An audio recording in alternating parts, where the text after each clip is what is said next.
दूसरे सूत्र के बारे में हम पहली बात रोज सुनते हैं कि जिसे खोजना है वह बाहर नहीं हमारे भीतर छिपा है।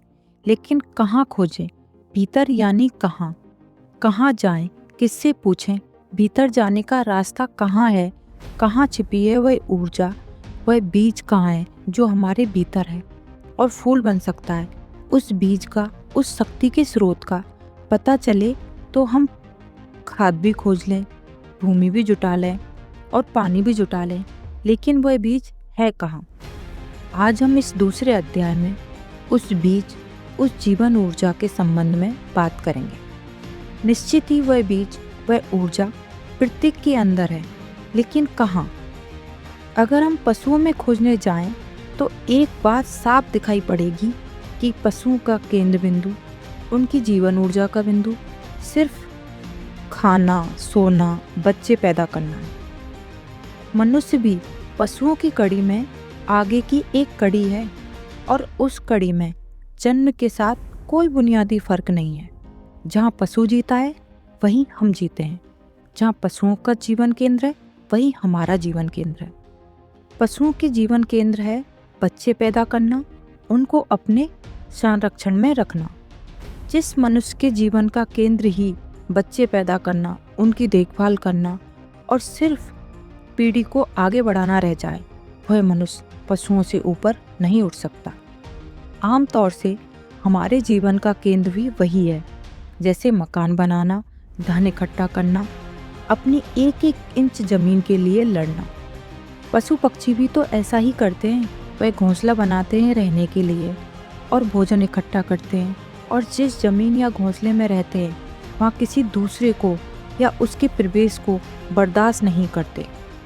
अगर कोई आदमी भी सिर्फ इसलिए जी रहा है कि वह कुछ बच्चे पैदा कर जाए, तो वह आदमी पशुओं से भिन्न कहाँ है? कहाँ छिपी है हमारी जीवन ऊर्जा? हमारी जीवन ऊर्जा हमारे शरीर के ठीक मध्य में छिपी हुई है। वहाँ से या तो वह नीचे की तरफ बहेगी या ऊपर की तरफ उठेगी और परमात्मा के अनुभव को उपलब्ध होगी।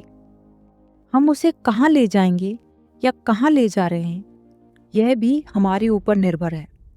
हम उसे नीचे की तरफ बहाते रहेंगे तो नष्ट हो जाएंगे और ऊपर छिपे राज, सत्य, रहस्य और आनंद से भी अपरिचित रह जाएंगे।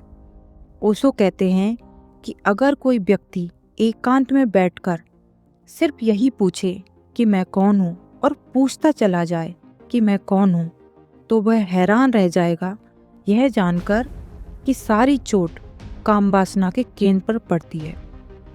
वहीं शक्ति इकट्ठी है। उस शक्ति को नीचे भी ले जाया जा सकता है और ऊपर भी उठाया जा सकता है। यह सब निर्भर करता है आप पर।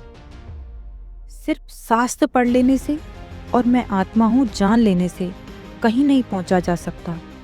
उस शक्ति को जागृत करना पड़ेगा।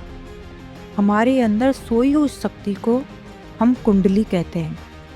वह सोई है कुंडल लगाए, जैसे सांप सोया हो।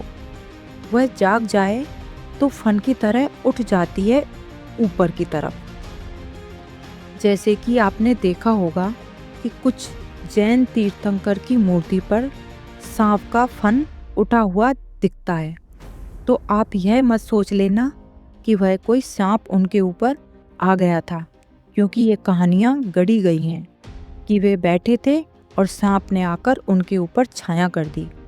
वास्तव में तो वे प्रतीक हैं उस शक्ति के जिसने अपना सारा कुंडल छोड़ दिया है और जिसका फन आकर पूरा खिल गया है। उस शक्ति का नाम जीवन शक्ति है। वह हम सबके भीतर काम के केंद्र के पास सोई पड़ी है। उसके ऊपर नहीं उठ पाती, फिर चाहे हम ग्रस्त हों या भागकर सन्यासी हो जाएं। हमारा चित्त काम के आसपास ही घूमता रहता है, चाहे हम उसके पक्ष में हों या विपक्ष में। हमारा केंद्र वही बना रहेगा, उसके ऊपर नहीं उठ सकता। उसे ऊपर उठाना एक वैज्ञानिक प्रक्रिया है, जिसकी पहली बात है उसे पहचानना, और पहचानने के बाद रोजाना 24 घंटे में से घंटे 2 घंटे बैठ जाना और यह जानने की कोशिश करना कि मेरी जीवन ऊर्जा कहाँ है। ओशो बताते हैं कि ब्रह्मचर्य का अर्थ है काम की शक्ति को जबरदस्ती रोक लेना नहीं है, बल्कि ब्रह्मचर्य का अर्थ है काम की शक्ति की यात्रा ऊपर की तरफ शुरू हो जाए, वह नीचे ना जाए, ऊपर जाने लगे, रोकी भी ना जाए, क्योंकि रुकी हुई ऊर्जा मनुष्य को पागल कर सकती है। ओशो कहते हैं, एक आदमी अपने घोड़े की खोजने निकला।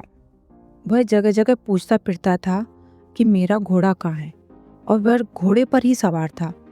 लेकिन जिससे भी उसने पूछा कि मेरा घोड़ा कहाँ है, उसे लगा इस घोड़े की बात ना होगी, क्योंकि इस पर तो वह खुद सवार है, शायद कोई दूसरा घोड़ा होगा। इसलिए प्रत्येक आदमी उससे यही कहता कि हमने नहीं देखा, शायद दूसरे रास्ते पर होगा, आप वहाँ जाकर देखिए। दूसरे रास्ते पर जाकर देखता और पूछता तो वे लोग भी वही सोचते जो पहले वाले सोच रहे थे, और वह लोग भी उसे मना कर दूसरे रास्ते की तरफ भेज देते।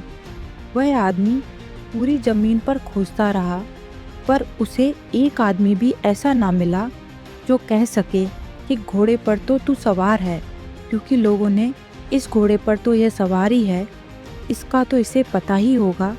असल बात तो यह थी कि वह व्यक्ति शराब पीकर घोड़े पर सवार हो गया था और उसी घोड़े को भूल गया था और उसी को खोजने निकल गया था।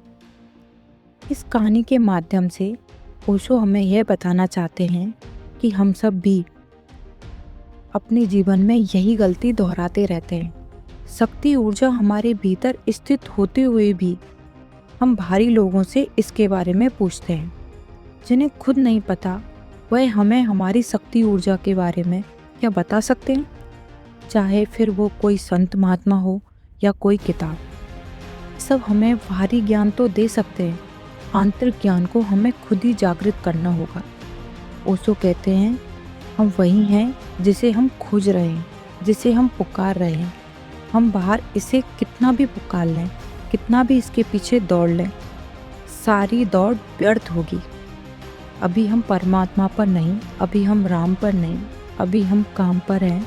वहीं से चलना पड़ेगा, वहीं से खोज करनी पड़ेगी। ओशो कहते हैं, अपने भीतर वह बिंदु खोजें जहाँ सब केंद्रित है, और उसका 24 घंटे स्मरण करें कि वह कहाँ है। और जब एक बार दिखाई पड़ने लगेगा तो उसके बाद स्मरण भी नहीं करना पड़ेगा। फिर जैसे स्त्री आती है कुएं से पानी भरकर, अपनी सहेलियों से बात करती हुई, और घड़े की तरफ ध्यान भी नहीं रखती, हाथ भी नहीं लगाती, फिर भी वह घड़ा संभला रहता है। आप सोचेंगे इसने घड़े को बिल्कुल छोड़ दिया है, लेकिन जरा भी नहीं छोड़ा होता। वह पूरे ध्यान के साथ, अपने अंदर की एकाग्रता से साथ उस घड़े को पकड़े हुए होती है। वैसे ही फिर आदमी सब करता रहता है और भीतर पूरा ध्यान उस बिंदु को पकड़े रहता है, और उस बिंदु को जैसे ही कोई ध्यानपूर्वक पकड़ता है, क्रांति शुरू हो जाती है, उसकी ऊपर की यात्रा शुरू हो जाती है। बस एक बात उस बिंदु की तरफ होश या बेहोशी की है। अगर बेहोशी है तो आप नीचे ही भटकते रह जाएंगे, अहंकार में, काम में, अज्ञान में। और अगर होश में हैं तो आप ऊपर के पहले द्वार पर अपने आप को खड़े पाएंगे।